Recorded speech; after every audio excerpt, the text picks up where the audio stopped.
Narcissists love to use provoke and record, and it works in family court.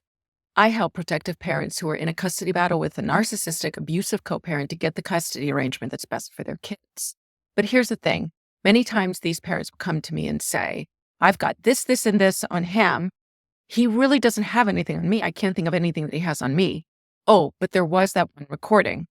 Almost all the time, these moms are saying to me, he came at me. He got me really riled up. He kept needling me. He was yelling at me. And usually I just walk away. This time, I couldn't take it anymore. And I started yelling and I pushed him off of me. That's when he took out his phone and started recording me.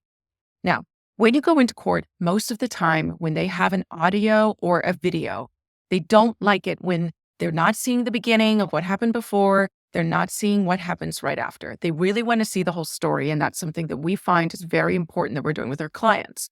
However, oddly enough, when a narcissistic, abusive co-parent uses provoke and record, it is very, very effective in court.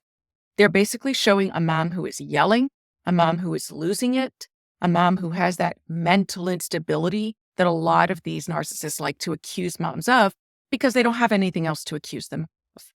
One of the biggest things that I recommend that people have to do is you have to keep it under wraps. I recommend that when you're dealing with a narcissist, you should just assume that you're always being recorded. Now, look, there are states and provinces where recording is simply illegal. You have to have everybody's consent before you can record. But there are an awful lot of states and provinces where it's a one-party consent state.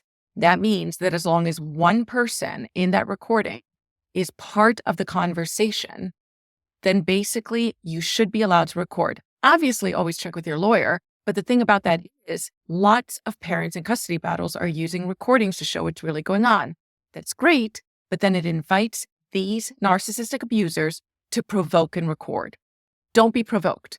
If you're still stuck living with them because they won't leave, if they're meeting you in places, if you have to exchange with them and it's you, they're not just picking up from school or a third party, don't let them provoke you. And don't think that just because you have been good about not being provoked, that you're good. Because usually what happens is that they provoke. They know you, been married to you, or they've lived with you. They know which buttons to push and they'll keep trying different ways to get at you. And then one day you'll just feel like, I got to use my voice. I'm going to push them away. I'm going to say something here. I'm going to make them stop. And that's when they start recording. And that's what the court sees. You can find us at thecustodyblueprint.com. Take our free training and learn a lot more.